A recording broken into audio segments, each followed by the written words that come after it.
आज हमारा टॉपिक है female reproductive system. Female reproductive system को हम फीमेल सेक्स ऑर्गन्स भी कहते हैं। उसमें हमें पढ़ना है फीमेल रिप्रोडक्टिव ऑर्गन में ovaries, oviduct, uterus, cervix, vagina, external genitalia और मेमरी ग्लैंड के बारे में हमें फीमेल रिप्रोडक्टिव सिस्टम के अंदर हमें ये सब पढ़ना है। सबसे पहले हम शुरू करते हैं कहाँ से? सबसे पहले हम शुरू करते हैं एडोलसेंस पीरियड से। जब एडोलसेंस पीरियड होता है या प्यूबर्टी के स्टेज से, प्यूबर्टी हो जाता है, बालिग हो जाता है तकरीबन 10 साल के बाद। साइंस के हिसाब से 9 या 10 साल के से शुरू हो जाता है बालिग का टाइम। तो फीमेल के बॉडी के अंदर कुछ चेंजिंग आने लगता है।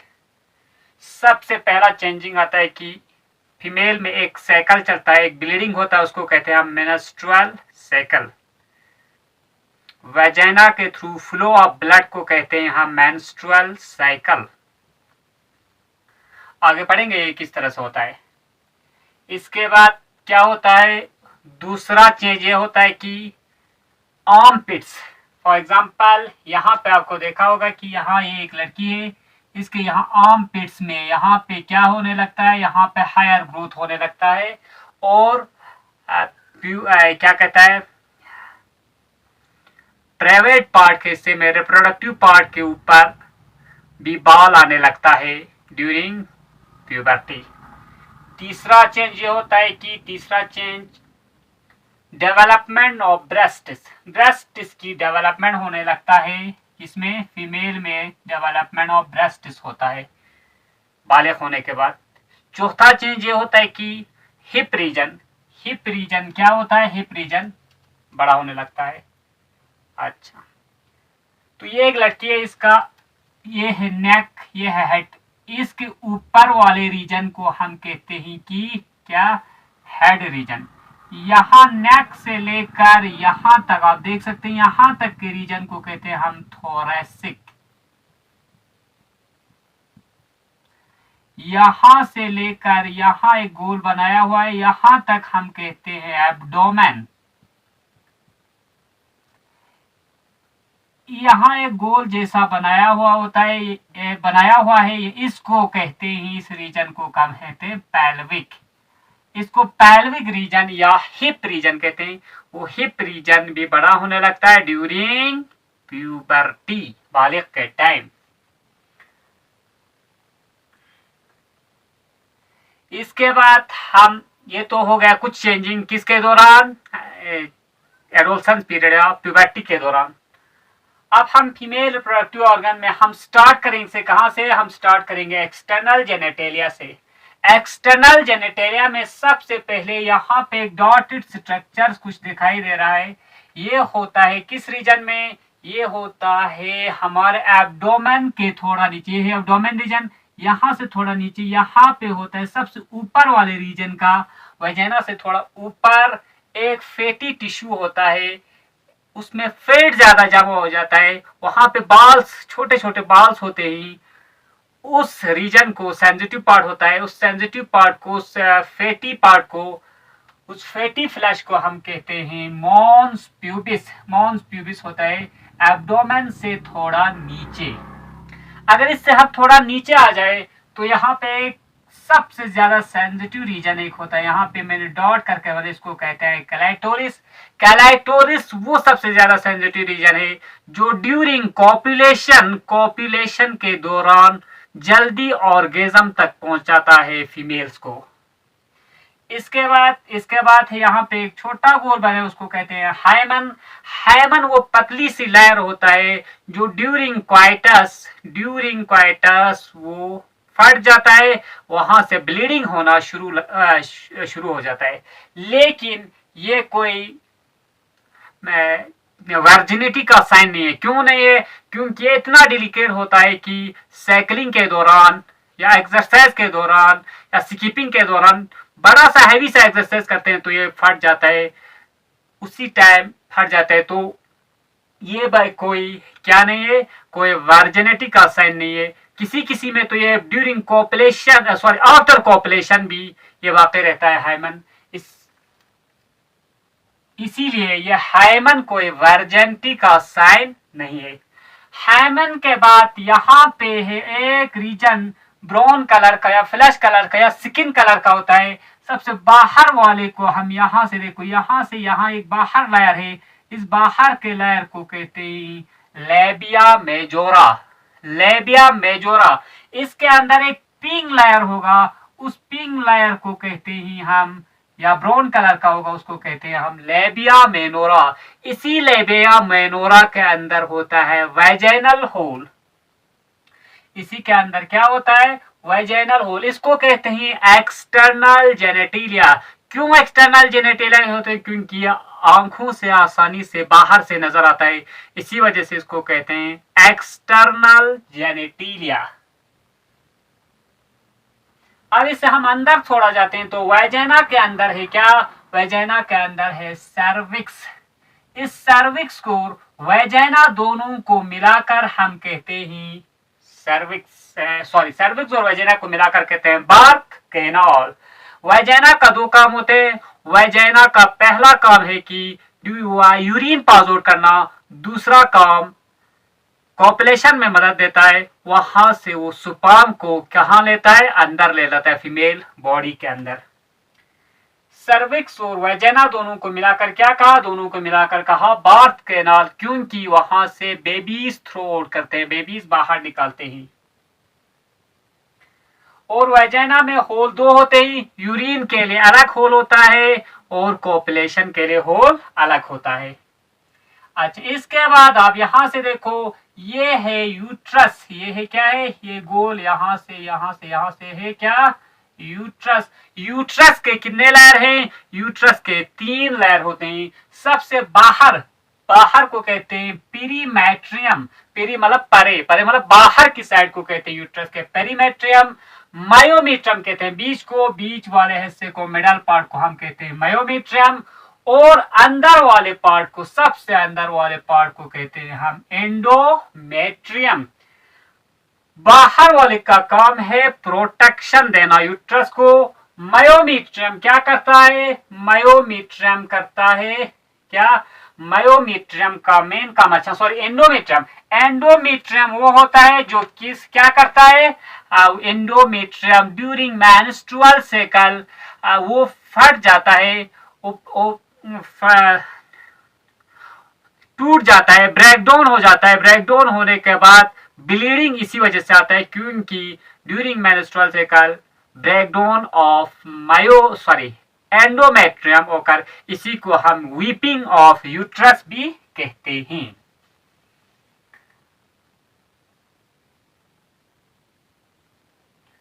अच्छा, मायोमीट्रियम का काम क्या होता है, मायोमीट्रियम का काम होता है कि ये क्या करता है, ये प्रेगनेंसी के दौरान कंट्रैक्शन में मदद देता है, ताकि बेबी पुश आउट करके बेबी को बाहर निकालने में मायोमीट्रियम का बहुत ज्यादा हाथ होता है। इसके बाद क्या होता है, इसके बाद यहाँ पे है 2 गोल, ये है ओवेरीज। ओवेरीज कहाँ है, ओवेरीज देखो यहाँ पे फीमेल में 2 ओवेरीज होते हैं। ये एक फीमेल का डायग्राम है, इसके यहाँ पे एक ओवेरीज होगा लेफ्ट साइड में, राइट साइड में, और इसके यहाँ पे एक ओवरी होगा राइट साइड में। तो 2 ओवरीज होते हैं फीमेल के, राइट साइड में एक और लेफ्ट साइड में एक। लेकिन हर महीने में सिर्फ एक वम, ज्यादातर एक वम निकलते हैं ओवरी से, अल्टरनेट, पहले इस वाले से इसके बाद इस वाले से, या पहले इस वाले से इसके बाद इस वाले से। हर महीने में एक ओवम बाहर निकलता है। अगर कॉपुलेशन किया, सेक्स किया, तो ये फर्टिलाइजेशन होकर स्पर्म से मेकर फर्टिलाइज होके बेबी बनता है। नहीं तो क्या होता है, ये यूट्रस की ब्रेकडाउन के वक्त या मेंस्ट्रुअल के साइकिल के दौरान ये बाहर निकल जाता है। इसके बाद यहाँ पे आपको फिंगर लाइक स्ट्रक्चर नजर आया होगा।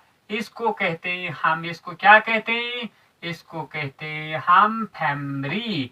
फैमरी का काम ओवरी से किसको निकालना है, ओवरी से ओवम को अपने अंदर डालना है। यहाँ पे भी है, इसको भी फैमिली कहते हैं। फैमिली के थोड़ा ऊपर फनल जैसा स्ट्रक्चर, यहाँ पे ये फनल जैसा स्ट्रक्चर, इसको कहते हैं इनफंडिब्यूलम। इनफंडिब्यूलम। इसके बाद यहां से आप यहाँ एक ऊपर एक क्या बल्जिंग स्ट्रक्चर एक आपको नजर आया होगा यहाँ पे, इसको कहते हैं एम्प्यूला। एम्प्यूला जहां पे बल्जिंग स्ट्रक्चर होगा, ये तो ये यहाँ पे किसमें फीमेल रिप्रोडक्टिव सिस्टम के अंदर भी होगा, मैमरी ग्लैंड के अंदर भी होगा, जहां भी बल्जिंग स्ट्रक्चर होगा उसको हम कहते हैं एम्प्यूला। इसके बाद यहाँ नैरो स्ट्रक्चर है, नैरो स्ट्रक्चर को कहते हैं इस्थेमस। ये इस्थेमस और एम्प्यूला दोनों क्या है, किसके पार्ट है, दोनों पार्ट हैं फेलोपियन ट्यूब के। फैमिली का काम हमने बताया कि ओवम को अंदर लेना, इनफेंडिबुलम से कहा जाता है एम्प्यूला और एस्थीमस के बीच क्या होता है, एम्प्यूला और एस्थेमस के बीच फर्टिलाइजेशन ऑफ ओवम एंड सुपाम होता है। इसके बाद एक हफ्ता यहाँ पे रहता है, 1 वीक यहाँ पे रहता है। इसके बाद 1 वीक के बाद वो कहाँ पहुंच जाता है, यूट्रस में पहुंच जाता है। बाकी डेवलपमेंट ऑफ बेबी होता है यूट्रस में, लेकिन फर्टिलाइजेशन होता है यहाँ पे एम्प्यूला और एस्थीमस के बीच में। ये है फिलोपियन ट्यूब का काम, फर्टिलाइजेशन यहाँ फिलोपियन ट्यूब में, डेवलपमेंट ऑफ बेबी यूट्रस में। यहाँ पे कितना रहा फिलोपियन ट्यूब में, फिलोपियन ट्यूब में रहता है कितना, तकरीबन 1 वीक। 1 वीक मतलब एक हफ्ता। इसके बाद 6 महीना यहाँ पे डेवलपमेंट होगा बेबी के। 6 महीने में एक पूरा बेबी बन के तैयार होगा। जब तैयार हो गया तो क्या होगा, उसके लिए क्या चाहिए, उसके लिए चाहिए फूड की जरूरत होती है। तो बाहर का खाना तो वो नहीं खाएगा, जब वो पैदा होगा तब उसके लिए फूड का इंतजाम करने के लिए एक जगह होता है, उसको कहते हैं मेमरी ग्लैंड, या हम ब्रेस्ट भी कह सकते हैं। फॉर एग्जाम्पल ये है एक डेवलपमेंट, ये है ब्रेस्टिस, फीमेल का ब्रेस्टिस। 2 ब्रेस्टिस होते हैं। अगर ब्रेस्ट का हम ट्रांसफर सेक्शन काटे तो ये है इसका निप्पल, निप्पल जहां से बच्चा सक करते हैं मिल्क को, उसको कहते हैं निप्पल। इसके बाद यहाँ पे एरियोला लिखा हुआ है। एरियोला अगर आपको समझ नहीं आता, यहाँ पे बनाता हूं कि ये है अगर क्या, फॉर एग्जाम्पल ये हम कहा बनाएंगे, हम बनाएंगे सर, कहाँ पे जगह है इनफेंडिबुलम को, यहाँ पे इनफेंडिबुलम यहाँ पे बना, यहाँ पे हम बनाते हैं। फॉर एग्जाम्पल क्या है, ये है निप्पल, निप्पल जो ब्लैक कलर या ब्राउन कलर का होगा। इसके आर पार ये है दूसरा लेयर, यहाँ पे दाने दाने जैसे होते हैं, ये पिंक या ब्राउन कलर के होते हैं, ब्राउन कलर के दाने, ये है निप्पल। निप्पल के इर्द गिर्द एक सेंसिटिव पार्ट होता है, उस सेंसिटिव पार्ट को हम कहते हैं एरियोला। एरियोला पे जब इसको सक करते हैं बेबी, तो यहाँ एरियोला पे मुंह टच हो जाता है किसका, बेबी का, तो वहां से ऑक्सीटोसिन हार्मोन रिलीज होता है। ऑक्सीटोसिन हार्मोन इजेक्शन का काम करता है मिल्क का, तो मिल्क आसानी से कहां पे आ जाता है, बच्चे के मुंह के अंदर आ जाता है। तो सबसे ज्यादा ब्रेस्ट में है सेंसिटिव, और सेंसिटिव पार्ट कौन सा, एरियोला का। इसके बाद यहाँ पे क्या है, यहाँ पे है एक डक्ट, इसको कहते हैं लैक्टिफेरस डक्ट। लैक्टिफेरस डक्ट से निप्पल में क्या आ जाता है, मिल्क आ जाता है। इसके बाद ये है क्या, ये है एम्प्यूला। एम्प्यूला हमने कहा कि बल्जिंग स्ट्रक्चर, जहां पे क्या हो जाता है, जहां पे थोड़ी देर के लिए जमा हो जाता है मिल्क, उसको कहते हैं एम्प्यूला। एम्प्यूला से यहाँ पे क्या होता है, एम्प्यूला से यहाँ पे है आपका क्या, मेमरी डक्ट। मेमरी डक्ट वहां से मिल्क यहाँ पे आते हैं किस पे, एम्प्यूला में, एम्प्यूला से एरियोला में, एरियोला से निप्पल के थ्रू बेबी के मौत में आ जाता है। याद रखना कि लेकिन बनते कहाँ है, बनता यहाँ पे कि इनको कहते हैं मेमरी लोब्स। मेमरी लोब्स के अंदर फीमेल के मेमरी लोब्स के तकरीबन एक फीमेल के किसमें क्या कहते हैं, ब्रेस्ट के अंदर या मेमरी ग्लैंड के अंदर 15 to 20 मेमोरी लोब्स होते हैं। इन मेमोरी लोब्स में क्या बनता है, इन मेमोरी लोब्स में बनता है बेबी के लिए फूड, बेबी के लिए मिल्क। लेकिन इसके लिए एक हार्मोन की जरूरत होती है मिल्क बनने के लिए, उस हार्मोन को हम कहते हैं प्रोलैक्टिन। क्या कहते हैं? उस हार्मोन को कहते हैं प्रोलैक्टिन। प्रोलैक्टिन वो हार्मोन हो गया जो मिल्क को बनाने में काम करेगा, लेकिन बाहर निकालने में एक हार्मोन और है, उसको कहते हैं ऑक्सीटोसिन। अब साइज ऑफ ब्रेस्ट, अगर साइज ऑफ ब्रेस्ट डिपेंड करता है किस पे? साइज ऑफ ब्रेस्ट डिपेंड करता है एस्ट्रोजन पे। जितना एस्ट्रोजन ज्यादा रिलीज होगा उतना साइज होगा ज्यादा। नॉर्मल हालत में, प्रेगनेंसी की हालत में नहीं, और एस्ट्रोजन ज्यादा रिलीज होगा। एस्ट्रोजन रिलीज दो तरीके से होगा, अगर किसी का डाइट अच्छा हुआ और क्या स्ट्रेस कम लेता है तो एस्ट्रोजन ज्यादा रिलीज होगा। एस्ट्रोजन रिलीज ज्यादा होगा तो एडिपोज टिश्यू ज्यादा होगा। एडिपोज टिश्यू ज्यादा होगा तो साइज ऑफ ब्रेस्ट भी बढ़ेगा। इसका मतलब ये नहीं कि जिसका ब्रेस्ट ज्यादा उसमें मिल्क ज्यादा होगा, लेकिन ड्यूरिंग प्रेगनेंसी के दौरान एडिपोज टिश्यू की वजह से नहीं होता। एडिपोज टिश्यू के दौरान ब्रेस्ट का साइज इस वजह से बढ़ता है क्योंकि वहां पे यहाँ मेमोरी लोब्स में क्या जमा होने लगता है? मेमोरी लोब्स में मिल्क जमा होने लगता है प्रोलैक्टिन की वजह से। उस वक्त उसी वजह से ब्रेस्ट का साइज बढ़ने लगता है। लेकिन नॉर्मल हालत में एडिपोज टिश्यू, जिस फीमेल में एडिपोज टिश्यू ज्यादा होगा उसका ब्रेस्ट साइज भी बड़ा होगा। अच्छा, लेकिन ये कम किस तरह से होगा?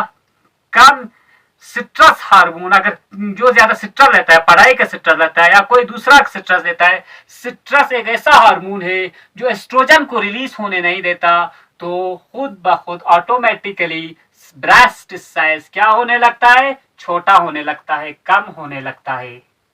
तो ये हो गया आपका female reproductive system, external genitalia and memory gland complete.